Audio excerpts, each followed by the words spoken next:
So far, the World Cup has been living up to the expectation. It has been a very exciting first 2 days. But now we're into day three, and this will be one of the only day, besides the last day of the group stage, where we're going to have 4 matches in a single day. So we're going to obviously talk about these 4 matches, going to go over very quickly, and we start off with France versus Australia, which will kick off the earliest of all the game in this World Cup. It will kick off at 3 in the morning. So I actually have a decision to make whether or not should I stay up till 3 in the morning and watch this and sleep at 5 in the morning. And then wake up for this one, which is at 12 p.m. I don't know. I'll probably maybe fell asleep after the first half.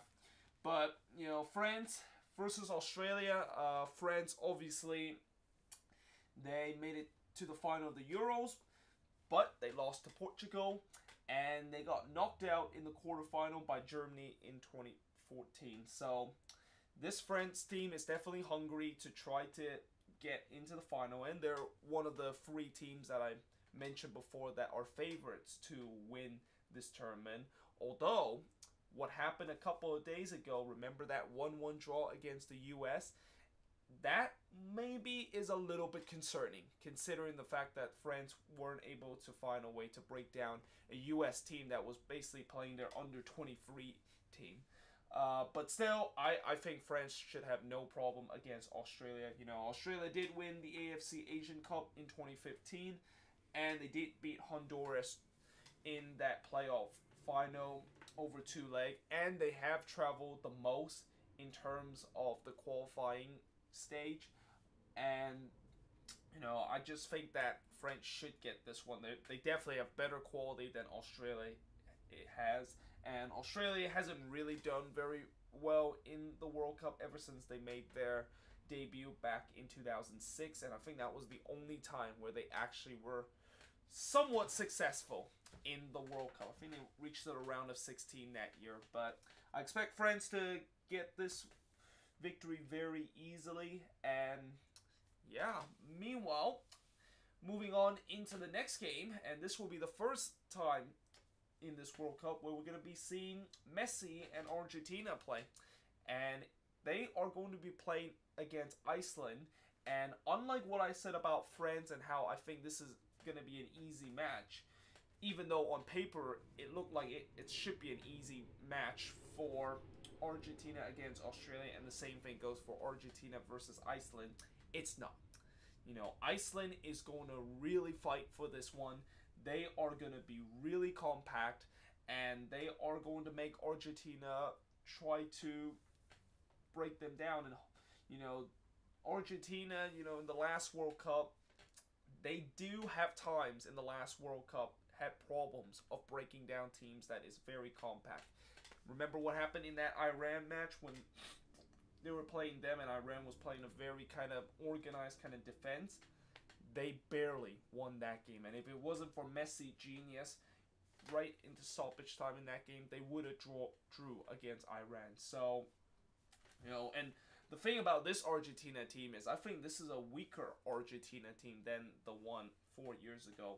But the bottom line is the weight is definitely on Messi in this game. And really, after what happened today and what he probably saw the Portugal versus Spain game, and he saw his biggest rival Ronaldo scoring a hat-trick, the pressure is even more bigger now on Messi to try to replicate that kind of performance. Now, I'm not saying that he necessarily needs to score a hat-trick to really kind of replicate what Ronaldo did, but if he can just able to carry his team and able to, you know, well, I wouldn't say carry his team, but get his team to be up for this game and really just find a way to break down this very good Iceland kind of defense, then I think Argentina should be able to win this game. But like I said, I will not be very surprising if Iceland can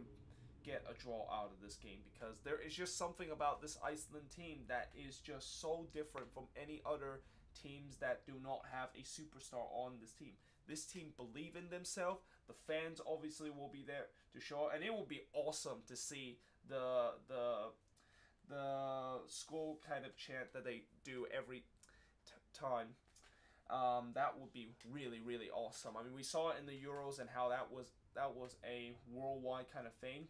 Now we're gonna see it in the World Cup, and that is very very exciting. But yeah, next up, Peru versus Denmark, and this is definitely a huge match for both of these teams in terms of the group, because both of these teams, you could say that they can potentially be moving on into the knockout stage, and they're definitely two teams that are definitely favorites of potentially moving out and grabbing that second spot. And now they face each other in this game, and for Peru, obviously, like I said, it was huge that they got Paulo Guerrero to be playing in this World Cup. There was a lot of speculation that he was going to be banned for this World Cup, but fortunately they did the court ruling, and the other team in their group decided to allow him to play in the World Cup, and he's definitely going to be the guy that's going to make a huge impact to this Peru team. And this Peru team, just like the Icelandic team, not a lot of talent, but they are also a very kind of organized and compact kind of team. And for Denmark, the weight is definitely going to be on Christian Eriksen to make a huge impact, and if he has a good day, then I think Denmark could win this. But something tells me that I really think Peru could definitely win this, because Denmark, I definitely have question in terms of their attack, and also maybe their midfield too. And if Eriksen is not going to be at his best with Denmark, then they could really struggle against Peru. And the bottom line is, this is a big game for both of these teams. I really have a feeling the loser of this game could potentially be in serious doubt of be eliminated in the group stage. So yeah, this is a very big game for both of these teams, and we'll see who will win, or maybe this will end up in a draw.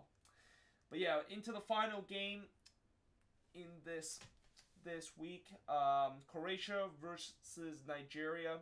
Obviously Croatia got knocked out of the group stage in Brazil, and that certainly is one of the most disappointed team to be knocked out in the group stage, alongside with Spain, that is. And Nigeria were knocked out in the round of 16 by France in 2014, which that is not disappointing. That is actually real. It's really good to see Nigeria reach that far into the tournament. And this Nigeria team this year just got even stronger. So it is going to be a very interesting game. And for Croatia, obviously they definitely have a lot of quality kind of player that I mentioned before, and it's going to be interesting to see how in the world will they face a Nigerian team that also have a lot of good quality player. The thing I think will determine this game is that will that Nigerian backline able to hold up, because with all that talk about how good their attack is, that backline is a big issue. And with this Croatia team, and with the way that they have a lot of good attacking player like Mario Mandzukic, the two Ivan Perisic and Rakitic, they could potentially have a field day against this very inexperienced and very kind of weak kind of Nigerian defense. And if that is the case, then Nigeria is going to have to score goals in this game. And if that, of course, is how this game will go on, let me just say that this is going to be like what happened in that game between Portugal versus Spain. Although the quality is not going to be as good. I mean, that game was just... I know I'm still saying it, even though I already did the review of that game, but that game was probably just one of the best group stage game that we have ever seen in the World Cup. And, in this game, if it's going to be high scoring, it's probably because both defense are just kind of lackluster, and both teams, since they believe in attacking football, when that happens, usually there's going to be goals scored. So don't be surprised if this is going to be a high scoring game. And yeah, that is pretty much it for all of these games. I'll try to watch this one. I'll try to stay up all night and watch this one. And then I'll probably watch this one also, although I think I'll miss the last 30 minutes because I have a test I have to do on Saturday.